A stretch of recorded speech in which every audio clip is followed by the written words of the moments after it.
Good evening and welcome to Ignite News at 6 on 6. It's Thursday, April 17, 2025. I'm Ramona Luti. Thanks for joining us.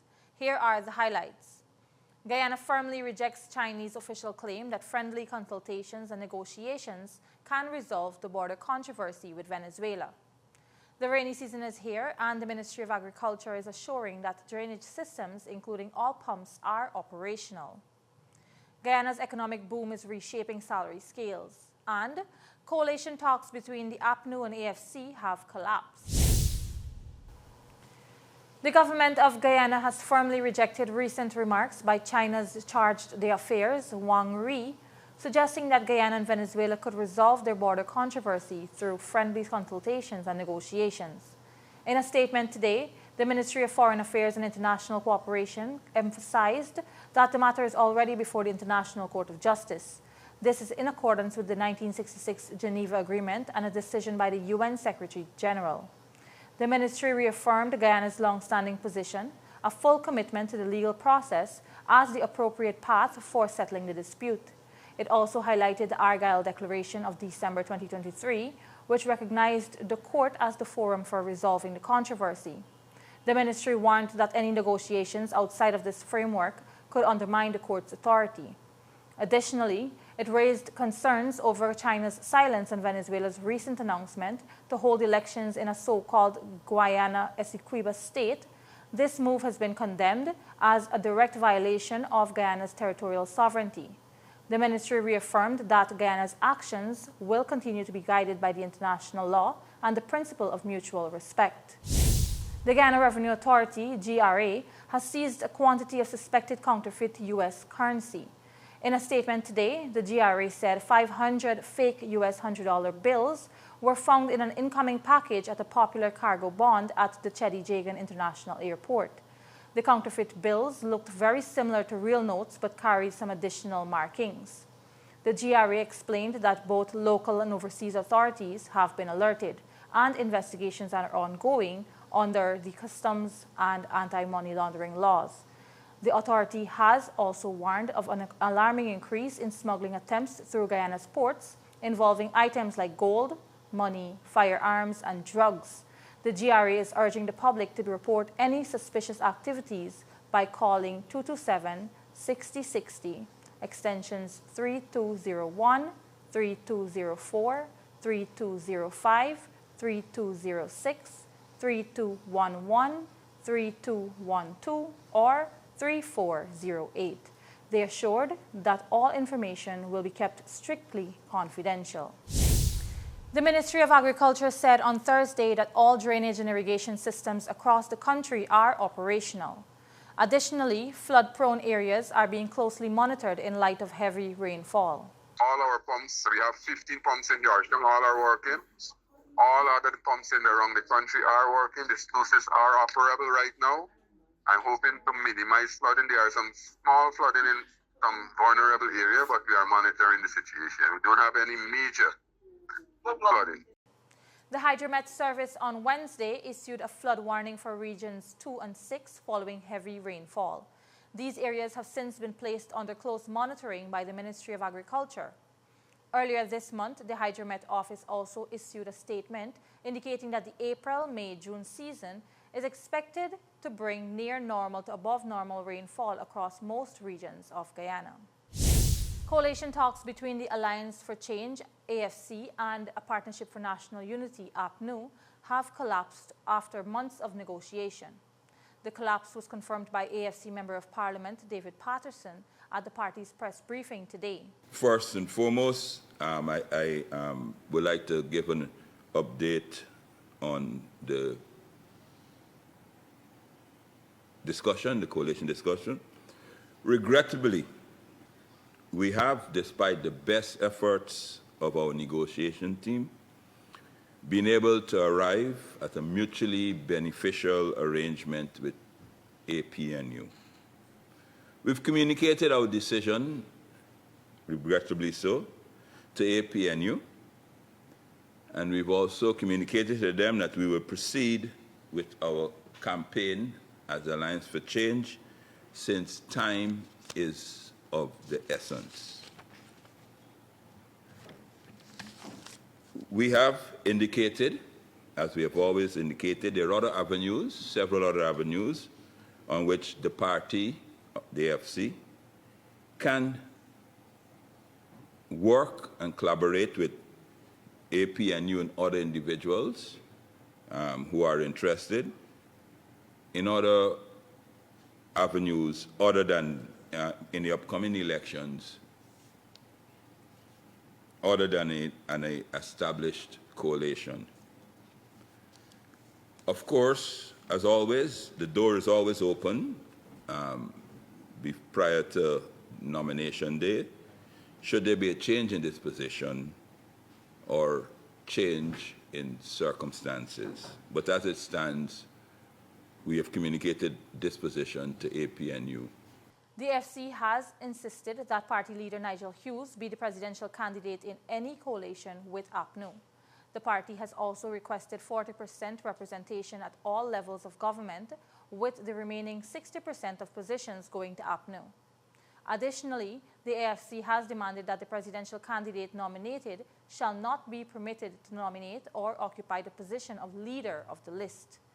PNCR leader and head of APNU, Aubrey Norton, while acknowledging the importance of a united opposition, has previously appeared to dismiss the idea of Hughes leading a coalition of opposition parties. Day one of the National Grade 6 assessment has recorded the highest student turnout since the start of COVID-19 pandemic. Education Minister Priya Manik Chand shared this update today, saying the ministry is very pleased with the response. She noted that this year's turnout is one of the highest ever recorded, even compared to pre-pandemic years. Minister Manik Chand also highlighted that Region 5 had the highest turnout across the country. We had 15,813 children who entered to write the assessment across the country in all 10 administrative regions and 11 education districts. I'm happy to say I'm very, very pleased about this, that with just about 6 schools where we do not have data for them, that's 99% of our schools that we have data for, 15,497 children turned up to write the assessment on day one. That represents a 98% attendance of all our students. Or pupils. Region 5 had the highest attendance rate with 98.85% of students turning up. We had 115 SEND students, that would be special education needs pupils, writing these exams or assessments, and we had 91 pupils who took the assessment in Spanish, a version that we introduced last year. We believe strongly that the reason for this high attendance, and I believe for better performance that we'll see, could be directly attributed to the various investments made in the sector. Meanwhile, some of the students who are sitting the exam took time to share their impression of the English and Science exams. These 2 exams were written yesterday. Today's exam was easy, a bit challenging, but it was okay. Is there anyone that you would like to thank for helping you out throughout this journey? Yes, I would like to thank my teacher, Miss Renate, for helping me out with my studies. She helped me with stuff that I didn't understand, and Miss Scarlett, she may not be my teacher, but she has helped me throughout my exam, and my other teacher, Miss Serena, who has also helped me. I'm aiming for Bishop for St. Rose's. I think I did well, especially in my science and my composition. I think I succeeded in both of my topics, such as science. And normally I have a bit challenging in science, but I think I aced it today. I felt a bit worried, but then I realized that with Jesus, anything is possible. So Jesus, anything is possible. Awesome. Now, is there anyone you'd like to thank for helping you throughout this journey? My parents, my teachers, especially my teacher, Miss Renate. She's been working with us through the night, late into the night. I'm pretty sure she hasn't been sleeping. Now, do you think you aced today's exams? Yes, especially science. Especially science. Now, what topics did you like on your science paper? Circuits. Circuits. Yeah. All right. Awesome. Now, is there anyone you'd like to thank for helping you throughout this journey of preparing for common entrance? Totes. My mother. Your mom. Anyone else? My father. Your father. Awesome. Now, is there any advice you'd like to give to students who might be preparing for exams next year? Okay. Is to read over your questions, check back. If you don't understand, scratch it off, and when you go to the next question, your brain might take and remember the answer. Nice. And what school are you aiming for? Bishops. It was good. All right. So are you prepared for tomorrow's exam? Do you feel more confident about tomorrow's exam? Yes, I feel more confident. And you think you're going to do a great job? What school are you aiming for? St. Roses. The assessment concludes today with mathematics papers 1 and 2 in the morning and social studies papers 1 and 2 in the afternoon. Following this examination, each student will be placed at a secondary school based on scores earned. Minister Manik Chand has, however, assured that all students will receive the same quality of education regardless of which school they attend. With the rise of artificial intelligence, advocates are calling for greater digital inclusion to support people of African descent. Dr. Raquel Easton, a representative of the Association of People of American Descent, made the call while addressing a high-level session at the 4th Permanent Forum on People of African Descent. The forum, held under the theme Africa and People of African Descent, United for Reparatory Justice in the Age of Artificial Intelligence, wrapped up today at the United Nations headquarters in New York. In his remarks, Dr. Easton said people of African descent in the Caribbean and around the world are still fighting to be fully seen, heard, and respected. He stressed the need for AI systems such as facial recognition and social reform tools to better support and represent people of African descent. Dr. Easton argued that current systems often put them at a disadvantage as they are not seen as default users. Even in the Caribbean, where AI policy is emerging, we are not meaningfully protected. There are no binding safeguards against the extraction of our data, no firm guardrails against digital colonization. That must change. We're not asking for inclusion, we're demanding transformation. We demand the criminalization of algorithmic discrimination. We demand data sovereignty. We demand epistemic justice. Afrocentric knowledge, languages, and values must be recognized and founded in the AI development. We demand global accountability, that the UN must lead in establishing a binding framework to regulate AI use in the public sphere and sanction its misuse. We trust that our statements that are being said here today are not just used for entertainment, but that the UN act on our demands and cries to improve the lives of Africans. This is not a call for fairness, it's a declaration of digital justice. We are not passive users of technology, we are builders of the future. And if AI is to shape that future, it must belong to us as well. Several Guyanese officials have added their voices in support of advancing the cause of people of African descent during the 4-day meeting in New York. On Monday, Labour Minister Joseph Hamilton said Guyana has made significant progress in this area and will continue to push forward using artificial intelligence as a tool for development. Chairman of the Ethnic Relations Commission, Sheikh Haq, also called for collective action, urging everyone to get involved in advancing the cause. In a statement issued on Tuesday, the ERC stressed that addressing injustices like reparations requires the full support of all communities. The Commission also reaffirmed its commitment to prioritizing African culture and addressing issues affecting people of African descent. Chief Investment Officer Dr. Peter Ramsarup says that the Guyana government has recognized a shift in the local pay scale. He advised that foreign companies seeking to do business here should also understand this change. Speaking to Ignite News, Dr. Ramsarup said Guyana is no longer seen as a poor third world country. He noted that with strong economic growth, an English-speaking workforce, close proximity to the Western world, and a business-friendly climate, foreign corporations need to rethink how they approach local employment. Definitely in Guyana, the pay scale is on the rise. And companies need to reassess where they do the outsourcing. Guyana government, has understood the changing economies and the pay scale. So that's why we have developed incentives to keep attracting these companies, whether it's the availability of the BPO shells that are available across the country, which we are now in the phases of filling them, or incentives that our office is able to offer these companies so that they can have a lower capex, so then, the pay of the individuals could be on par with what, not what they would pay anywhere else, but with other competing sectors in Guyana. Dr. Peter Ramsaurup says Guyana's close proximity to the United States gives it a major advantage over other outsourcing destinations that are prone to hurricanes, earthquakes, and long travel times. He noted that these challenges make other locations less attractive for international clients. To strengthen its position even further, Ramsaurup said the government has already started training programs to build a stronger in-house work culture. We've offered that training, we're in conversation with the Ministry of Labor to look at it as a curriculum item in their training.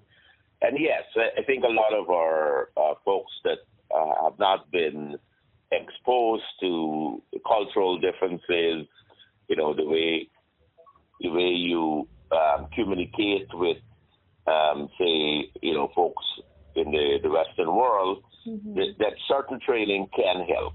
And, we are committed to working with the companies to help them in training. The Chief Investment Officer is adamant that new skill sets and experiences are key to building successful careers. He says the Guyana government is committed to ensuring the local workforce benefits significantly from the country's changing economy. Members of the Guyana Council of Organizations for Persons with Disabilities held another successful event geared towards the development of their members. Several persons took part in a one-day workshop at the National Library Conference Room Wednesday in their bid to become business savvy and owners of their own ventures.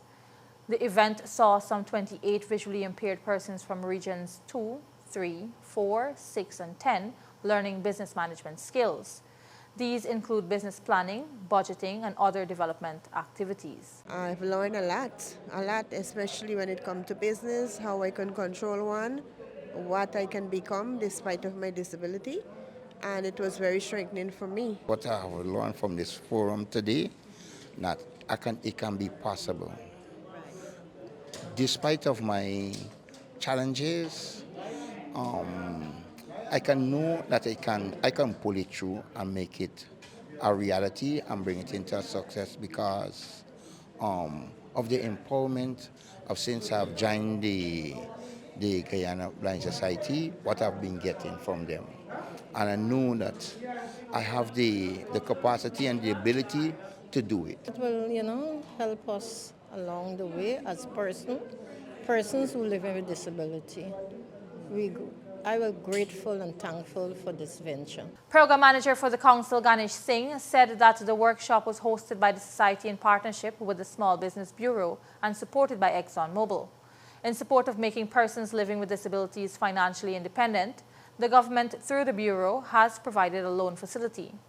Persons can access up to $500,000 interest-free for up to 4 years. As Easter celebrations take place around the world, here in Guyana, the holiday is marked by a mix of spiritual reflection and vibrant cultural traditions.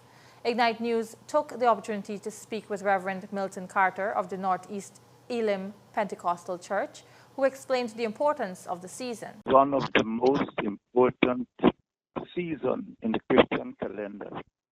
While there is a lot of fuss and celebration when it comes to Christmas, because it tells us about the birth of Jesus Christ, the Easter season is the time when we commemorate the full purpose for which Jesus came into the world. He himself said he came to seek and to save that which was lost. At the Annunciation, the time of just before his birth, the angel said concerning him that his name shall be called Jesus. So the purpose for him coming would be to save his people from their sin. And in order to do that, not only had he to be born, but he had to suffer and bleed and die for the sins of lost mankind. And this is what the Easter season is all about, his passion, the price he paid for our redemption. Oh yes, we see a lot of pictures of him being hanging on a cross. And sometimes we wonder to know why he had to allow that to happen. While the devout go to church, Guyanese have long blended the sacred with the celebratory through kite flying. During Easter, it is tradition to fly handmade kites to reflect joy, freedom, and Christ's ascension into heaven. Longtime kite maker and seller Ian Seeley is urging that we hold on to these traditions. My name is Ian Seeley. I'm a kite vendor for over 25 years, and this is my production. And I need to explain to you how these kites make. At first, we start from the kite first, right? From the frame, the wood, we string it up first, then we put on the star, paste the paper, we cut out the mold and paste the paper. And they say it's time and talent. And I prefer this kite because I grew up under this than the Chinese kite, because Chinese kite don't sing, that's the first thing. They don't sing. So and the kite in this there's the fun about it, singing. Right? And I prefer this in front of the kite. Not about attacking the Chinese kite, it's just a side attraction. Right? So that's about it. And I urge people to come out and support us. Traditional. Don't let the children move off from the traditional kite. Ignite News wishes all Guyanese a happy Easter. Remember to fly your kites in wide open spaces. Caribbean leaders are pressing for a meeting with U.S. President Donald Trump, warning that new American trade tariffs could bring serious hardships to the region. The Trump administration recently imposed a 10% trade tariff on most countries during its 90-day pause on reciprocal tariffs. During this time, it is expected that several countries will enter into negotiations with the U.S. Regional leaders argue that the tariffs will drive up the cost of imported goods, putting additional pressure on small Caribbean economies. CARICOM Chair and Barbados Prime Minister Mia Mottley has formally invited President Trump to meet with regional leaders. In a statement earlier this month, she reminded him that Caribbean economies are too small to distort U.S. markets and urged him to honor the long-standing friendship between the region and the United States. Guyana, facing one of the highest tariffs at 38%, is also seeking talks with President Trump. Vice President Bart Jagdeo told the private sector on Tuesday that the government is committed to keeping Guyanese goods competitive in the U.S. He added they are actively pursuing a meeting with the American president. Meanwhile, St. Vincent and the Grenadines will host national consultations on April 23, alongside the CARICOM Secretariat, to refine the region's approach to external trade talks, especially on tariff liberalization. Internationally, scientists may have found new evidence that a distant planet could support life. A team from Cambridge University studying the atmosphere of a planet called K2-18b has detected signs of molecules linked to simple life forms on Earth. This is the second and most promising time chemicals associated with life that has been detected in the planet's atmosphere. However, the researchers and independent astronomers caution that more data is needed to confirm these findings. The lead researcher told the BBC that he hopes to have definitive evidence soon. These discoveries have been made thanks to NASA's James Webb Space Telescope. K2-18b is 2.5 times the size of Earth and lies a staggering 124 light-years away, well beyond the reach of human travel. The James Webb Space Telescope is powerful enough to analyze the chemical composition of the planet's atmosphere by studying the light that passes through the small red sun it orbits. The Cambridge team found the chemical signature of at least one of two molecules associated with life. U.S. Vice President J.D. Vance is set to meet with Indian Prime Minister Narendra Modi next week during a 4-day visit to that country. The visit is aimed at advancing trade negotiations between the two countries. The BBC reports that the two leaders will sit down on April 21, the first day of Vance's trip, to discuss economic, trade, and geopolitical issues. India's foreign ministry said the visit will allow both sides to review the progress of their growing bilateral relations. In early April, the U.S. announced that India will face a 27% tariff on goods exported to the U.S. However, a 90-day pause was granted. Both nations are now working towards completing trade negotiations. This marks Vance's first visit to India since taking office, and it comes as both countries aim to finalize a trade agreement by the fall. Vance will be joined by his wife Usha Vance and their children. Usha's family hails from Andhra Pradesh, India. The Afghanistan Cricket Board, ACB, will not see any of its funding from the International Cricket Council, ICC, cut or redirected to support the country's exiled women's cricketers. Last weekend, following its board meeting in Zimbabwe, the ICC announced an initiative to help displaced Afghan women players. However, as reported by ESPN Cricinfo, the ICC will maintain full funding for the ACB. This funding is believed to be around £13 million annually, while part of the criteria for the full ICC membership includes supporting women's cricket. The ICC will fund Afghanistan's women's cricket separately. Liverpool captain Virgil van Dijk has signed a new contract that will keep him at Anfield until 2027. He first joined Liverpool from Southampton in 2017 for a then world record £75 million.